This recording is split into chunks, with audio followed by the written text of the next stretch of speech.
Welcome to the PorterWay Podcast. Britton and Brandon with OTX. There they go. Well, there he go. What's going on, guys? Just one? Two? No. Oh, there they go. There they go. Listen, fellas, There they go. I want to jump right into it. That on the screen right there is Brandon. The other fella is Britton. You guys have been on here before, so hopefully people are a little familiar with you more than anything. I want them to get more familiar with OTX. First and foremost, I want to say congratulations on being able to pull off what you guys have been able to put. Has it been a year now? It's been about a year. It's been a little more than a year, right? A little more than a year. Our first show was last August, so Yeah. been promoting for just a little bit over a year now. Listen, before you guys did your first show, I was with you guys a week before you did your first show, and you guys hadn't really filled in every detail and concept that you guys were trying to bring to the boxing game. And it seems like when August came, that week came, y'all were ready, and y'all have just been, really on the run ever since. And in my personal opinion, been able to pull off some really great things. You've even signed some fighters now. Tell us a little bit about what OTX has been able to do in just a little more than a year. Yeah, I'll kick it off and then I'll hand it to Britton. Shawn, first of all, thank you for having us and thanks for all the support from you and the team, man. It's been amazing to build with you through this process. But it's been a fun ride for us with OTX, man. We really took our superpower, which was social media, our superpower as a company, and applied it to boxing. And that was the original insight, was that there was so much young talent out there that wasn't getting their story told. Right? You didn't have the opportunity to be on a 24/7 until you got to that top level. And we wanted to showcase the journey. Right? So that was our original insight. And that just took off like wildfire. So our social media has grown tremendously. We're the largest boxing account on TikTok. We've been the fastest growing social account in all of sports media this year. Wow. And we're doing billions and billions of views on social media around fighters who may have not been known before, which I think is a special thing. And then, of course, we approach the sport as fans of the sport and participants of the sport, but with an eye for innovation. So we wanted to really curate action, have competitive matchmaking. We created the smaller ring. We added the KO bonuses, the money round, and then the overtime round, which has been just kind of like a viral sensation, a viral hit, where obviously there's no draws in OTX. So it's been really cool to implement a lot of that stuff and see it take hold. And Britton has done a phenomenal job of identifying talent, signing talent, and moving them. So I'll let him talk more about that.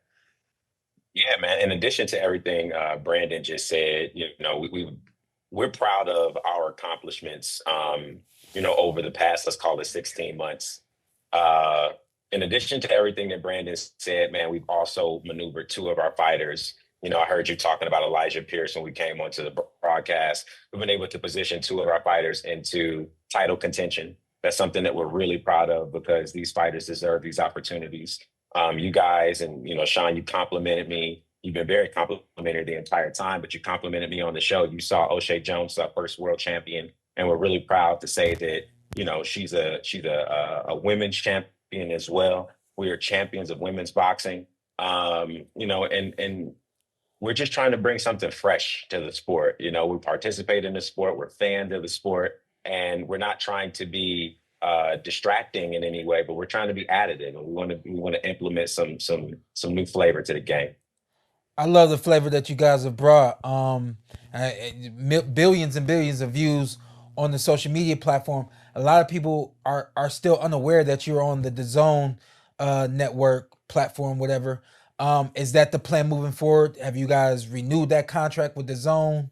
When you guys start back with OTX? We're still working on all of our plans for 2025. So we're just getting in the lab internally, talking through some planning with our executive team and our team members. And then we're going to come back. We'll probably have to get back on this maybe top of the year and just go through everything because we got a lot cooking right now. I like it. How many fighters do you guys have signed to you now? We currently have 10 fighters on the roster. We had 9 going into the year. And then as you saw, Andreas Katsarakis won our OTX tournament. The winner of the tournament is the prize possession is is a contract with OTX. Oh, nice. Yeah, so I didn't catch that we're gonna. part. Oh yeah, we don't just pay him, pay him well and put him on the platform. We also have plans on moving him into title contention as well. He deserves it. Go ahead. Oh, what I love about OTX is like I'm thinking of fights that ended in a draw, and I'm like, damn, we could have get one more round.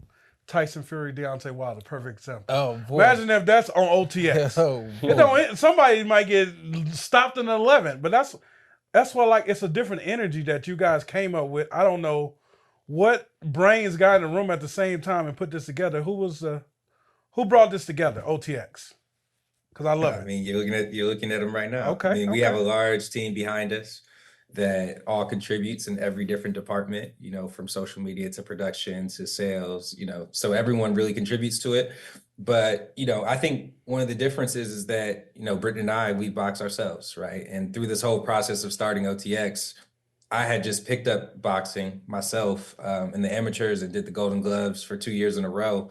And I was just thinking through from my perspective too, like, what are all the things I want to see, Yeah. right? Or what are the things that when I've had a fun fight, why was it fun? Okay, because the venue was smaller and people were closer to the ring and you can hear all the noise. Like, so just trying to take those little nuggets and implement them into the game and make them more prevalent, the stuff that we love as fans. And everybody knows it's not just boxing, it's any sport. Like, nobody likes draws. The fans always boo when there's a draw. These fighters have been in camp for 3-6 months training, and you get to that final bell and it's just deflating for everyone. So we just figured we could take that away, because in basketball, football, usually they don't end in draws either. So that was kind of the insight. I think it was pretty simple. It just took someone to go try to implement it. And then we were able to get the WBC behind it. We were able to get the Georgia State Athletic Commission, then the Texas Commission behind it. So it's just something we're going to keep bringing forward and try to eventually have a world title fight that has an overtime round. Yeah, that'd be amazing. Hey, first of all, salute to you, gentlemen, for taking the risks you're taking in this business venture, in this sport here at this time in the United States, where everyone's looking for someone with a big checkbook to bust it out and alleviate the risk that you guys are taking. And I know you guys touched on the innovations that you've made to make your risk, happen, to make this all work out for OTX. But what is it that gave you guys in this climate where, again, it's whether it's Turkey Al-Sheikh or whomever, a lot of American promoters and talent relying on someone with a deep pocketbook and not taking that risk as a business. Hey, we're going to turn a profit based off our own model. What gave you guys the confidence to go for it in today's boxing market in America? That's a great question. I mean, and Britton, feel free to add on. I just feel like we run our own race. Like, that's kind of always been our motto, right? Like, when there's big headlines that come out and there's shifts that happen in the industry, we just try to focus on creating the best product we can create. And we have this new thing that I want to mention that we're doing. It's called the Proving Ground. And it's a perfect example of this, because we just try to think about what products should exist in the market, how do we execute it in a different way, and do things that other people wouldn't do. So the Proving Ground is us authentically going from gym to gym to basically scout talent, get a workout in, sometimes spar with the fighters. And as we were on the road, this thing just started to take off. So we started getting gym fulls of fighters trying to basically show out in front of us.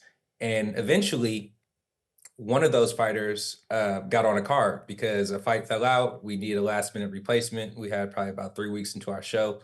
And the fighter, Morgan Griggy, Mo Million, stepped up to the plate, ended up getting a first-round knockout in that fight. And that was the beginning of the Proving Ground. We were like, this is something. So now what we're doing is we're putting the call out. We're going from gyms to gyms all across the country. We're creating a YouTube series out of it, and we're going to do it monthly, where now it's essentially like, think about an American Idol of boxing, right? Like, you can find the next star in the gym, bring them through the process, and eventually to get on a card and eventually to sign to OTX. So that's just an example of just doing things that are completely different. Like, that has nothing to do with what's going on overseas. That has nothing to do with, a media rights player necessarily. It's just us building something that we think is unique, that can be brandable, that could be sponsorable, and just creating our own way.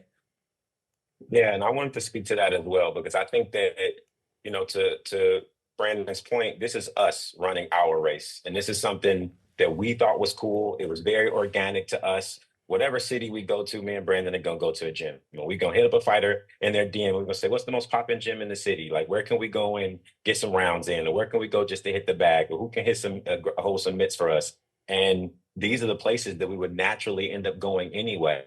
And it just turned into something that was very organic. And that is also just shades of us doing our own thing, telling these fighters stories, elevating them in a way that, you wouldn't think of as traditional promotion, but we would like to think that, Morgan Griggy, Mo Millions, who had an opportunity to fight on our card, other if he didn't have that opportunity, his career would be in a completely different place. You know what I mean? And he said that. So we're promoting, we're doing it our way. And I think that that's not only what makes it fun, but that's what gives us the belief that we can, put our fingerprint on the boxing promotion game. Yeah. Oh, go ahead. Hey, I'm gonna ask both of you guys. Can you name one fighter that people need to pay attention to that's coming through at OTX right now? For each of you guys. I can't name one. It's too many. Making us pick our favorite children. Yeah, man. You can name. You can drop some names. Because I mean, like you said, you guys got 10, but of those 10, who in your personal opinions has the most promise, or you think can really excel more than the others? No comment. Oh, that's crazy. I'll answer. So, look, the reality is because we only have 10 fighters, we believe in all 10 of them, right? Gotcha. Like we wouldn't sign anyone we don't believe in. And I think, when we got on, you were talking about Elijah and the way he's moved. So we've seen a lot of fighters who have either been kind of like in the midpoint of their career that we've then jumped in and helped move them aggressively. We've seen fighters from, the beginning, like a Dante Lane, who we signed out of the amateurs. So I think, a kid like David Lopez, who I really see as someone who has all the tools that you would want, again, as a fan of boxing, right? First and foremost, when you look at speed, you look at power, you look at a southpaw, you look at someone who has a frame, who's long, and who has that star quality. I think that's David Lopez.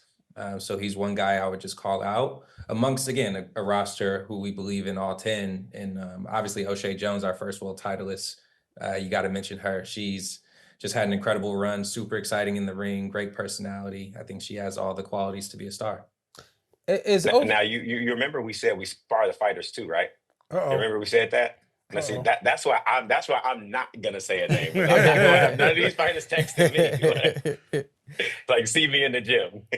Let's end on this note. You guys pulled off my personal opinion, an excellent tournament. Junior middleweight division, 154 pounds. Andreas Katz came out on top. Kind of take us through that whole process of even putting it together. And, I know personally, especially in the pros, it's a long road to get through a tournament. So, kind of just take us through the whole maturation process of making the tournament and ultimately how it ended up unfolding. Well, we're students of the game. That's first and foremost. And I think that's something that you appreciate about us, Sean, is we do our diligence, we do our homework before we, make any announcements or do anything. Brandon having the opportunity to participate in the Golden Gloves in New York, he knew that tournaments were fun. And I know that tournaments are fun because one of my previous clients, Brandon Adams, had been in so many tournaments. And what we know about a tournament is that at the end of the day, it doesn't matter how many people are in that tournament, the last man standing is the baddest man, in that division, in that bracket, in that tournament. And we wanted to bring that energy back to the sport of boxing. We felt like it was something that, had gone a little stale, and we wanted to retell that story in an OTX way. So Andreas Katsarakis, who fought with us last August, he fought in our last event in the co-main event. We were kind of identifying some weight classes that we felt like would tell a great story. And 154 just seemed like it was prime for that kind of opportunity. And so we put together a list of guys that we felt like were top 30 and up in that division.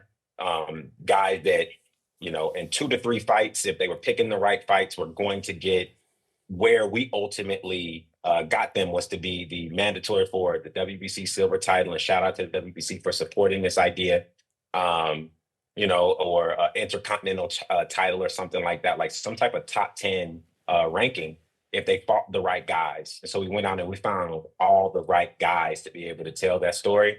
And, you know, the last 2 guys when the dust settled were Andreas Katsarakis and Brandon Adams. And the fight was a classic.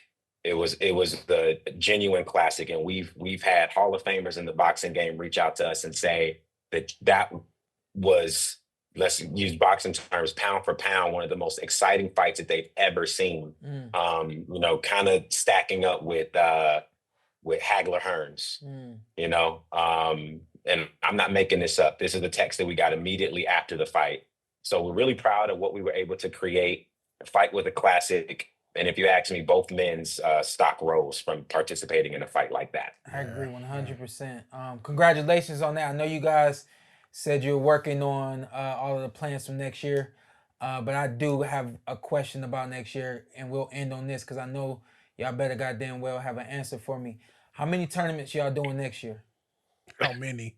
How many? Yeah, how many? How many tournaments are you doing next year? Many. Don't play. That's what I'm talking about right there. The sport needs that, man. The sport needs OTX, man. Congratulations, fellas.